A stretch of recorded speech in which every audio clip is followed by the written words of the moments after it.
I'm wearing the top 5 longest lasting nail polishes that Cosmopolitan say actually works. We're gonna be judging these based off of how fast they chip and how dull they look with wear. I'm gonna be wearing these for 7 days to see how long they last. And from doing dishes to keeping up with farm chores, I'm really gonna put these to the test. I'm starting by seeing how the application of each polish goes.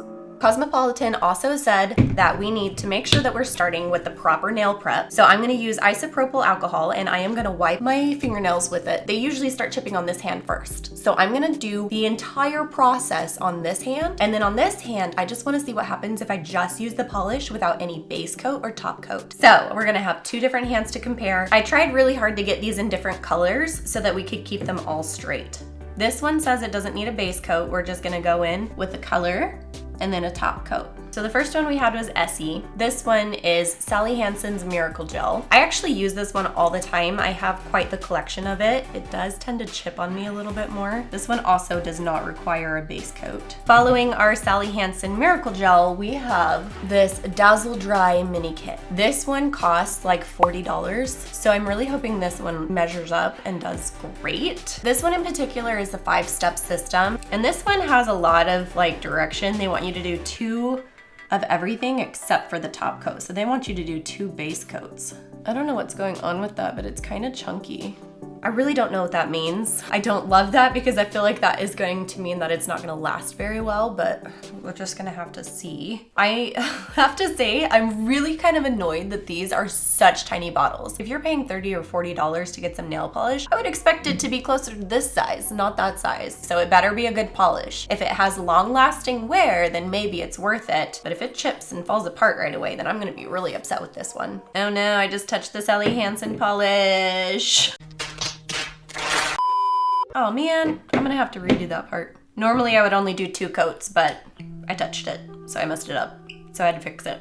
Okay, this one is just not mixing very well. I'm having a hard time getting it to mix. That's coming on more gray than I expected. Now while we're waiting for that one to dry, I'm gonna put on the Butter London. Oh, who didn't open this beforehand? Oops, I already messed that up. That's supposed to have a base coat. Why did I just go in for the color? Like it's no big deal. Okay, I gotta take that off and then try again. That's embarrassing. Doesn't say to do 2, it just says base coat. So I'm just gonna do one layer. Some of these don't really say that they require a base coat, but I do happen to know for a fact that Sally Hansen Miracle Gel will stain your nails depending on the color. So I don't know why they don't require a base coat, but I've definitely walked away with like blue tinted or red tinted nails after wearing it. So I'm curious to see if like the Essie will do that because it didn't require a base coat either. I'm having a hard time getting an even layer with this Butter London. I don't know what it is, but it is just like separating as I'm trying to brush it on. I think I'm just gonna have to do a really thick first coat. Oh my gosh, okay, so I'm like sitting here waving my hand trying to get the nail polish to dry, and I'm pretty sure like gravity is doing a thing here. It all went to the tip of my nail. Oh my gosh, that's really funny, and I'm gonna have to try and fix that before it dries all the way. Now I'm gonna mess it up. Oops. Oh, bad. Oh no, I'm getting it all over my hand now. Okay, I'm gonna have to go in and clean that up with like a Q-tip or something. Oh, that's so bad. That's not the nail polish's fault, that one's my fault. I'm still having it like separate. Like I'm having a really hard time getting an even coat off of that. I don't know why it keeps separating. I put a lot on there too. It is just, I don't know. Butter London, what is happening here? This looks so bad. Okay, let's see if I can salvage that. So it's all over my cuticle and it's all over the side of my finger. This is so bad. Oh no. So that one's gonna have a little bit of lumps. That's fine. I just messed it up again. No! The separation is killing me. I don't know why it's doing that. It is so bad. I'm just gonna sit here for a minute and let it dry. I'm not feeling impressed by Butter London so far. Part of that is me. I messed up the nail, but like the separation that is happening with the nail polish itself is very frustrating. I don't know why it's doing that. So every one of these did call for a top coat. A lot of times with top coat, when I put the top coat on, some of the color will come off onto the brush. That didn't happen with the Essie. That's pretty good. That's pretty good. We're gonna go in with the OPI now. That one also did require a base coat. So it's OPI Infinite Shine. I'm gonna have some wild hands for a little while, but I really wanted them to be different colors so we could like track it all really well and easily. These base coats are taking a while to dry. The OPI one's taking just as long as the others did. Probably not really a problem, you just can't paint your nails in a rush. Also, a little note about this one. So it says it's a Shine UV top coat, and when I bought it, I didn't really think anything of it. I don't think I even saw that. So I was just like, oh my gosh, do I have to have a UV light? I was freaking out when it came in. But it turns out it is just UV protection. You don't need a UV light to use it. It just helps protect against UV rays to keep your color nice, I guess. This top coat is thick. Maybe a little too thick. No, I just gotta finish the OPI. I hate opening nail polish bottles. They never open all the way for me the first time. The SE dried really nice. It's got a nice smooth finish. I feel like it dried kind of quick too. These are not gonna look great. That's okay. All right, while I'm waiting for that to dry, I'm just gonna go wild. We're gonna do the other hand without any base coats or top coats.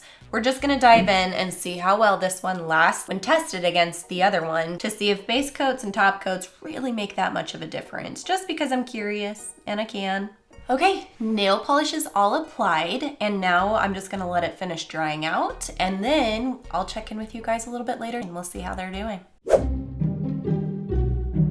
Day one actually went really smooth. I didn't notice much change. I did a few chores, obviously, but nothing too heavy. Day two started to show a bit more wear, especially on the hand that didn't get base coats or top coats. This morning I put dinner in the crock pot, I got myself ready for the day, and I went up and took care of our chickens, and that has already chipped like a third of the way off. Definitely need your base coats and top coats for the Dazzle Dry Nail Kit. And day three seemed to be about the same as day two. I am on the go, but I wanted to show you guys. This is the hand that did not have any of the base coat or top coat. I don't know why it won't focus. It really doesn't look any different than it did yesterday when I checked in.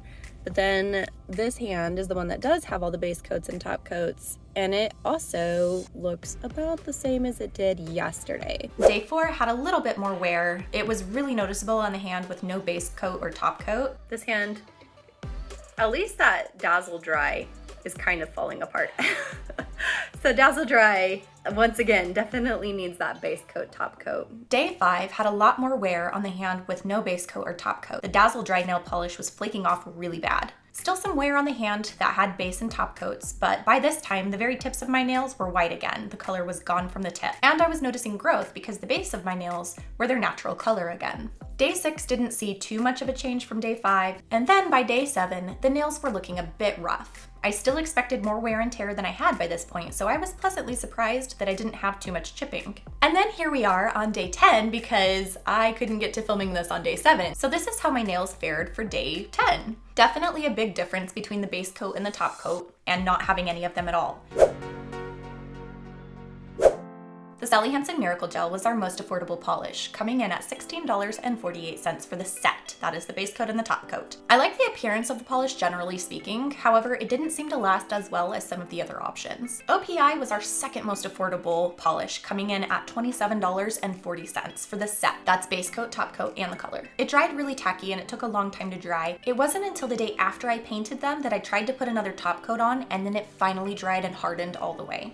As far as wear goes, it seemed to last really well, and I didn't really notice any chipping from it. So I was pretty happy with it as a whole, barring the whole drying tacky thing. Essie was our mid-priced polish, coming in at $28.47 for the set. That's the color and the top coat. I didn't love the coverage of Essie. I felt like it needed a few more coats to really cover the whole nail so you're not seeing the nail underneath the color. Because with even doing 2 coats of color, I still could see the nail a little bit underneath the color. So that may or may not happen with a darker color. I'm not really sure. That would have to be experimented on as well. Now Butter London was our second most expensive polish, coming in at $39.97.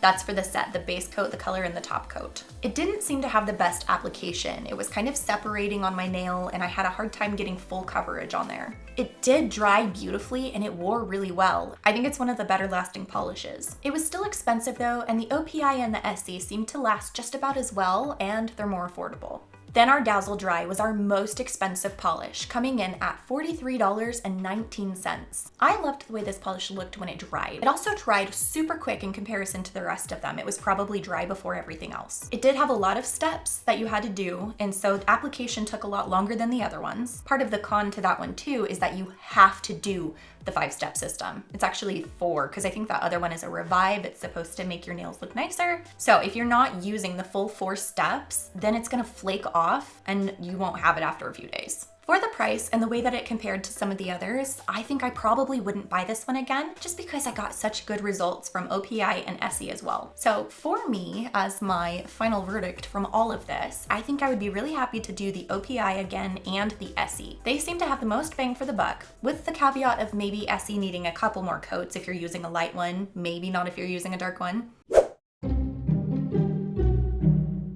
Now that we know how these wear after 10 days, my next question is, how many of my nails are stained? We're gonna take this stuff off and see what we have and what we're working with.